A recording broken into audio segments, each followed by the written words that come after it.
Hello everybody, Attack Power here with another deck building video for Steel Division 2, diving in here with 16th Luftwaffe. Now this division is definitely not a top tier division, no question about it, but it is a unique division, a little bit funny, and I can't say I totally hate it, though it definitely does not fall into the category of divisions I usually like. But there's definitely some unique things here, and they have some powerful tools that can work really well on the right maps. So I'm playing this one balanced. This division can definitely be played balanced. It has some pretty good long game tools. It also doesn't really have super aggressive tools, which makes it harder to play it Maverick or Vanguard or things like that. It has very little light armor, which is kind of a necessary tool for making really good pushes. You don't have a lot of medium tank stuff. It's lacking a lot of those armor components. Its infantry are, well, unique in that they're all disheartened, basically, making them not super effective at pushing and stuff. They can be strong defensively when used in tandem with their leaders, but they have a harder time when being offensive and getting ahead of leadership circles and things like that. So that's why I think balance is the best way to play this one.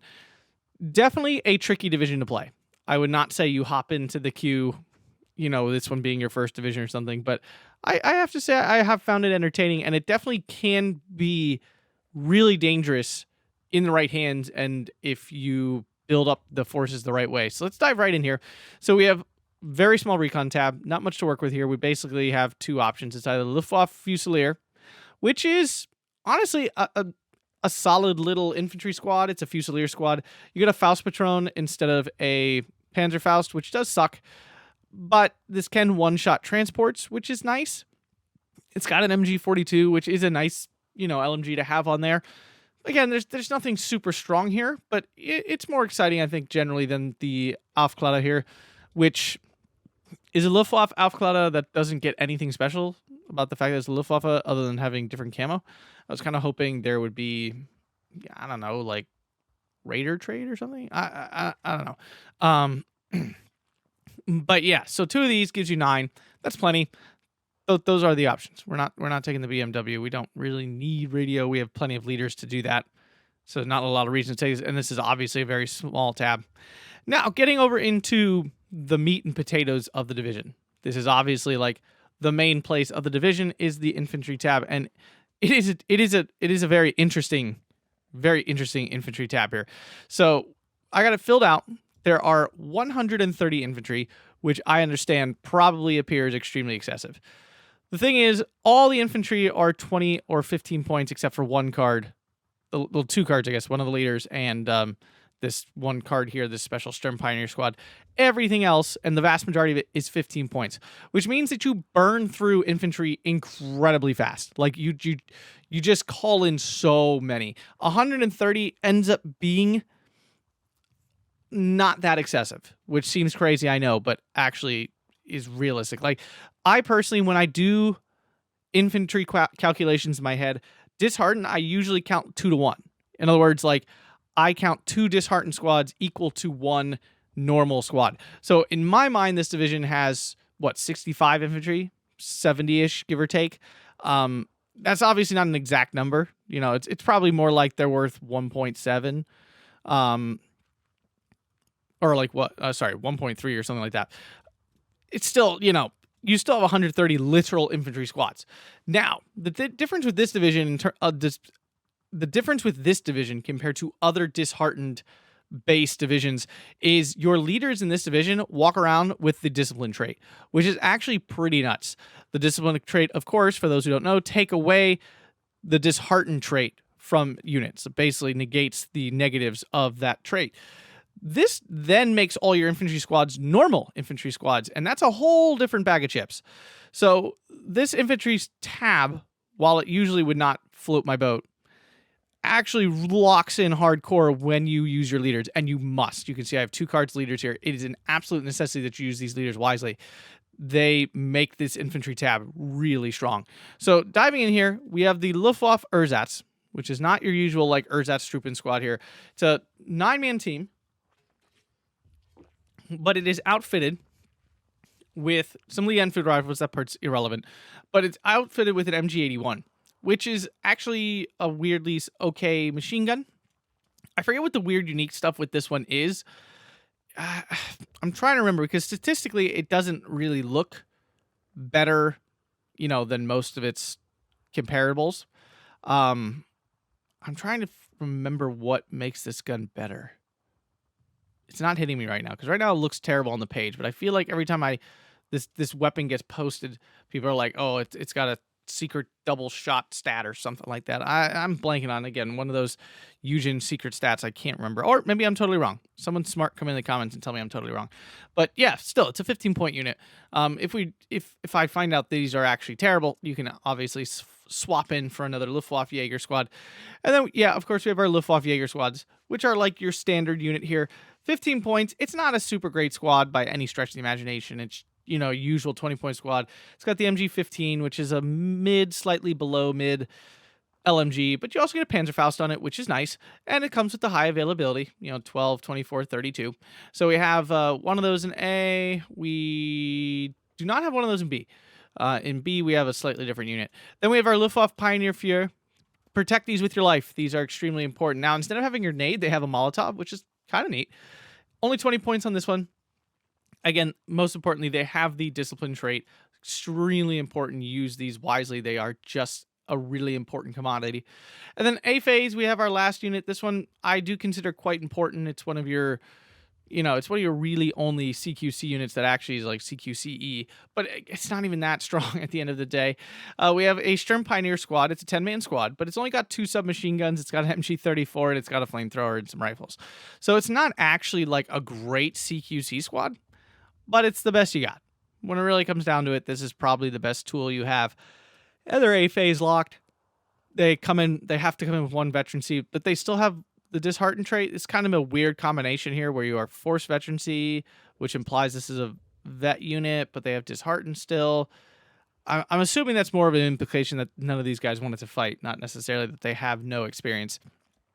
So, yeah, that's our A phase.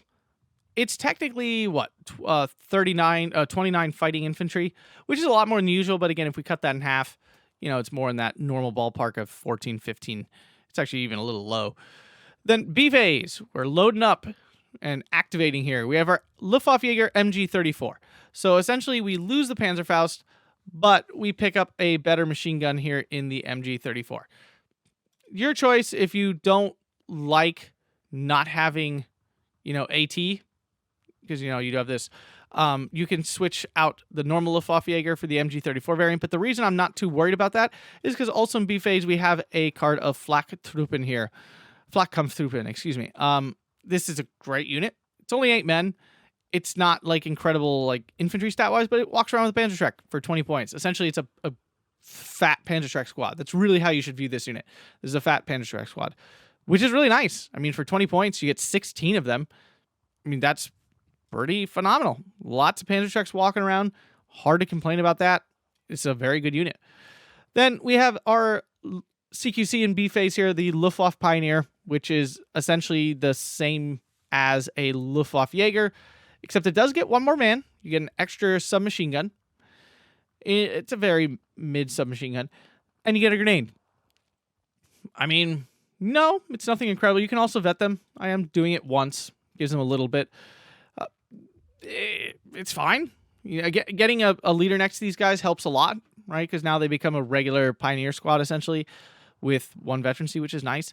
And then we have the Luftwaffe Jaeger Fuhrer, which once again has that discipline trait, making him incredibly important. Keep him alive. I mean, again, remember, they also give veterancy. It's not like these guys only give the discipline trait. So they give both the veterancy and they remove the yucky dishearten trait. It's quite good. And then C phase, a Luftwaffe Jaeger squad and a Luftwaffe Pioneer squad, trying to keep the CQC going throughout the entire game. Because, once you kind of run out of CQC, it's really hard to go into the woods with these guys. They don't do much. But yeah, you're just spamming. Okay, the division is about spam of your infantry. It doesn't feel good. I don't like that play pattern, but the fact of the matter is that's what it is. What we're not taking a couple of Luftwaffe Jaeger squads, and we have 1 more Fuhrer here. 3 seems a little excessive. Then you're really starting to cut down on your actual infantry. And you have 9 leaders here. Honestly, you should be able to make do with 9 leaders. You got to be careful with them. You got to use them wisely, but they should be able to get through the game. The tank tab. So what makes this division, I think, pretty good in 10v10, because you have the almighty Königstiger. We get 2 cards of those, actually. The issue being you only have 1 medium tank card, and that is found here in the Stug 3. Now, there are plenty of divisions that work with a low number of medium tanks and are quite good. The issue being, though, light armor is really important. This division's obviously lacking it, because your tools are either Stug 3, the Tiger E, or Königstiger. And this is not the heavy one. This is not the super heavy one. This is the P variant, not the H variant. So, you know, technically, this can definitely die to any 88s returning. IS-2s have a chance against this thing. It's obviously still King Tiger. It does quite well. We get the Ace variant here in Knispel. Knispel? Knispel? I'm not sure. I'm not sure if I actually... I kind of like the original. I don't know which camo I like better. I do like this camo. This camo's pretty cool, though. Yeah, so the idea here, you really... There's not a lot of choice here. You really should fill this out. I don't really see any reason not to fill out your tank tab. Tigers are what they are. Not as good as I feel they should be, personally. But they're okay. They do have, like, high availability and stuff now. So we have an A and C phase card, so you kind of get Tigers through most of the game. B phase, we're bringing in our Stug 3 card. Gotta have some medium tanks to get through. And we also have a little bit of stuff in the anti-tank tab to help us out. B phase, we're bringing in the Königstiger. Why not C phase? Because I just don't think I need 4. I don't know. Maybe I should bring in C phase, go for that super long game. The fact of the matter is, like, this is truly a unit you're probably only calling 2 in, right? This is already 520 points between the 2 of these. And if you're calling this in, I talked about this in the last video with Group Viberg. And not Group Viber, excuse me, 3rd Guard, and the IS-2 that division has. This is even more so. When you call this unit in, it requires support units. It requires a plethora of other units to try to keep it alive longer and make your 216-point investment worth it. So you need to have AA. You probably should have some sort of leadership to pump it up. You need to have some sort of recon to spot for it. So you're really looking at a 450, 500-point investment in total to safely bring this unit in. And that is massive, right? It's just unlikely that I will be calling more than 2 of these in. But I guess the option is to bring them in C phase and bring them with 1 veteran C. That is an option. I'm actually going to do that just because I realize it's probably the better option. Getting, like I said, more veterancy on this thing makes it fire faster and actually makes it just function a lot more. When you get to 2, it gets to 7 rounds a minute. It's not incredible, but that's at least the standard rate of fire. And, you know, it's still King Tiger, but the problem is it still takes 2 hits to kill stuff. That's the awkward thing with this big, awesome gun. It still takes 2 hits to kill stuff, and a lot of times people can, you know, scurry away before you can get that second hit in to kill stuff. Support tab. There are some interesting units here. So we're taking the Flammenwerfer. We need the CQC. We're going to take it. The Flak Panzerbrenn is excellent. Yeah, it's just a 20 mil, but it's only 20 points, which I think is 15 points discount on a normal 20 mil. So this does AA job for extremely cheap. Now, obviously, it's not very good, but you call in 2 at a time. More importantly, they actually do support your infantry quite well. They have armor. This thing has armor, so it doesn't just die to infantry. And it can wipe out infantry squads pretty efficiently. You know, be walking around at 20 points. Remember, this is cheaper than most infantry squads. So this is a great little support unit that you sprinkle throughout your units that happens to give you a little bit of AA on top of it, which is actually really neat. It also has MG34. This is a phenomenal little support unit that is actually pretty well above curve and should be a unit you absolutely take. Taking an MG34 here, because why not? And we really do want the Commandant. This is one of the few divisions in the game, actually, I say we're taking a commander is a necessity. Why? Because we are leaning on our leaders hardcore. Like I said, they are like the most important unit here in terms of infantry. That means we are going to have leaders out, and the Commandant is going to have an effect on the game, like a very noticeable effect. You want your spammy units to have 3 stars. It makes them pretty fantastic, actually, especially because they're not very strong on a base level. So getting them to 2 or 3 veterancy actually makes them fight effectively. Getting rid of that dishearten trait with the leaders, it does all the things start to click when you actually get a commander out. I would even consider putting 2 commanders in this division. No joke. Probably the SDKZ, not the motorcycle. These just die way too easily. These have at least a little bit of survivability in terms of like being around the map. But they still go 80 kilometers an hour. You don't need the extra 10 kilometers an hour. It doesn't make a difference at all. So, yeah, if I could find the slots, I honestly would consider putting this in. Although I would probably get more MG42s if I had to pick one of them. I'm kind of surprised I didn't pick the MG42. Oh, I mean, this is 10 points cheaper, which is nice. The MG42 does a lot more damage. I'm actually going to go with the MG42. I would love another MG card. I just haven't really found space for it. Anti-tank tab. A lot of stuff going on here. So we have the Panzerjäger Bren. This thing is great. This is another undercosted little vehicle here on the Bren. This one coming with the 47mm rapid... Well, actually, this is not the rapid fire one. This is a Buller. This is not the... whatever that little pack gun is, or Italian gun that looks similar, fires like 20 rounds a minute. That is not this, but still, for 10 points, if you take out anything at all, except motorcycles, you are making value, right? If you kill literally anything with this unit, you have gotten value. So this is really nice against half-tracks and stuff, which can 100% bully the F out of your infantry. This is a very nice unit to have. I am taking a card of Panzerschrecks here. I could see why this feels excessive due to the Flakkampftruppen being over here. The thing is, these are for A phase. These come in B phase. You really need counters to light armor. You just don't have a lot to work with in that department. Having Panzerschrecks everywhere is really nice. And these are only 15 points. They have the disheartened trait, which is a 5-point discount, which on a Panzerschreck unit to me doesn't matter. So it's really nice having even more Panzerschrecks to work with and can make it quite effective at countering armor. Also, these guys, of course, don't affect the front line where these guys do. That is a big difference. Then we have a Pack 38 card. You know I love these. Just very efficient. Can take out most units, most armored units at a pretty fair price. You get 6 of them. They come in the horses. It's a nice opener. Now, we do get a nice Stug 3 F8 card here, which is nice to round out our medium tanks a little bit, give us a little bit more medium tank. I talked about these guys in a recent video. Technically, Stug 3 F8s are actually super cost efficient, right? This is 25 points less than the Stug 3. We'll leave this up and hop over to the Stug 3 here. The only difference is we have actually the same number of HE shells. It used to be less HE shells, but they're now the same. The only difference is legitimately just the armor being a decrease, and you actually get better optics. If you look down at the bottom, the Stug 3 F8 actually has normal optics versus the Stug 3G's very low optics. And now that's not like a huge deal. It's not going to come up all the time, but it is something to be aware of. So yeah, the Stug 3 F8 is actually great.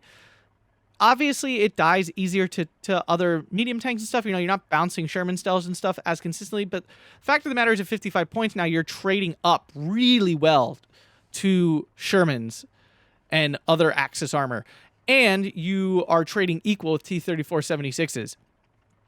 It's a pretty great unit, actually. Like I said in the last video, I actually have a hard time passing these up when they're there because they are... Yes, they die easier, but in terms of cost per unit, it's pretty high value. And then B phase, we're bringing in Pack 40, because you should. Things we're not taking. Pack 38. Now, if I didn't take this other Panzerschreck card, this is probably what I would take, honestly. I would take this other Pack 38 in B phase and have just tons of these stupid little things sitting around being annoying. That would be my choice if I didn't play this Panzerschreck, which I could see myself taking this out, but I'm not right now. Why am I not taking these 2 captured cards? We have a 17-pounder and a Firefly. Reason being, 17-pounder, you only get 2 of them in A phase. At 80 points, while a 17-pounder is good, it's just really not necessary in this deck because we have Tigers out the butt. And the Tiger is fulfilling the same role this Panzerjäger Firefly would fill or this 17-pounder. And honestly, the Firefly is just like... I would say it's... I don't know if it's worse than a Tiger. It's probably not worse than a Tiger. But you only get one of these. Force double vet takes up one of these AT slots here, which I feel a little more important than the tank slots you have over here with the Tigers. And yeah, it's just these aren't really efficient cards, literal cards, like the AP cost of them, not necessarily the unit on the card itself. So that's why I just don't think taking these over any of this stuff is more important. I would certainly take another Pack 38 card before any of these. Anti-air. This is one of the strongest tabs in the deck. Actually, I would say this is the strongest tab in the deck. Like, straight up, this is a really, really strong AA tab. The units here are unique and powerful. Honestly, I kind of wish I could fill the whole thing up and never allow a single thing in the skies, but what you have here probably will do that just fine. So we're taking the Flak Villing 20 mil here. I actually think, no, that's why I didn't. Yeah, so the Flak 43 is actually Vetlock to B phase, which is really annoying, because otherwise I would take this in A phase over the Flak Villing. But the Flak Villing is very good. There's absolutely nothing wrong with it. The problem is it's very easy to counter battery it and kill it. There is no special transport either.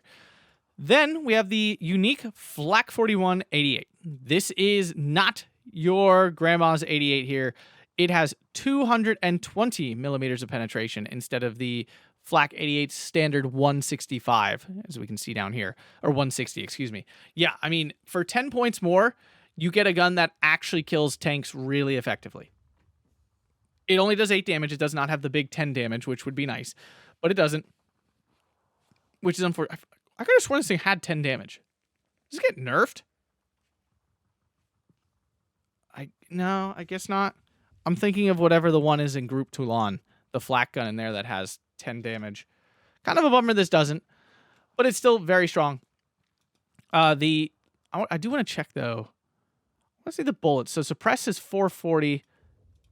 It's 440 on this. So in terms of suppressing planes, this is not doing anything really more than your standard. It's actually, no, it is the same, right? Oops, sorry about that. I got 16 rounds a minute. Go over to this one. 16 rounds a minute. Okay, so they are the same. Okay, I was clicking on something, that's why it changed. Yeah, I mean, this is 12 rounds a minute on the AP as well. So you are firing really high penetration rounds at an incredibly fast fire rate when it all comes down to it. So this unit is really quite good. It's expensive as heck, right? You're paying 130 points. It's very easily artied to death. So just, you got to baby these things hardcore. But this is a very strong unit, and it is one of the reasons to kind of play this division. Then we have the Flax Vierling here, which is a double Flak 43. This thing is absolutely disgusting. I believe this is the most powerful AA piece in the game. In terms of pure damage killing output, I don't think any unit in the game matches this in terms of, if you fly over this, your unit will die. Pretty consistently, I can kind of promise. Yeah, this unit is disgusting, and it's so fun to use. And here's a second card of Flak 88 because it's big and awesome. Yeah, this thing just blocks out part of the map, and again, can shoot down anything and everything consistently. Very, very strong. Arty tab. We do actually have some really good tools here. We have some big guns. We have some Nebelwerfers. We don't have any radio mortar. That does suck. So what we're taking here, Nebelwerfer 210. This is the newer Nebelwerfer variant. They're solid. Do I think they're better than the 150s? I'm still kind of on the fence about it, to be honest with you. I still think it takes 2 of these. I think when you use 2, it is pretty darn consistent, though, that it will kill stuff with the bigger boomies. We could check the difference here. We're bringing a C-phase card to Nebelwerfer 150s, and I'll explain why that in a second here. You know, you get 0.25, you get 2.5 more damage, you get 150 more suppress, which is pretty significant. The blast is much bigger. That's probably the more important one, that your blast damage is much higher, because that means you are hitting, you're doing damage at a much wider arc, much wider circle, which means you're more likely to hit your target, basically. You do fire slower, though, right? It is 1 round a minute slower, but with 2 of these, it shouldn't make that big of a difference. Now, anyway, Nebelwerfer 150 in C phase. Why? Because there's not enough ammo to bring it in B phase. I would bring 3 in B phase if I could, but unfortunately, there's only 2 more munition cards. If you notice, there's no ammo in the support tab. These are completely self-sufficient units that have to be able to fire on their own for the remainder of the game. That's why I have it built this way. Could be wrong. I would totally not argue if this is incorrect, but that's how I have it built. And then we have the K18 big gun here. 172. This puts out some pretty big boomies. It does not fire 8 rounds a minute. That would be absolutely insanity. It's only the standard 3, so it's not super strong, but we're bringing it in with the ammo as well. Things we're not taking: the Beobachter, the Battery Fear. Yep, actually not taking the Battery Fear. It does not give the discipline removal, and I have 2 cards in the Infantry tab, which kind of means I don't need this one here. FK288, if you want light arty, I mean, this thing's fine. It's just not very exciting, and then you'd have to bring ammo because this would eat up too much ammo. 81 mortar.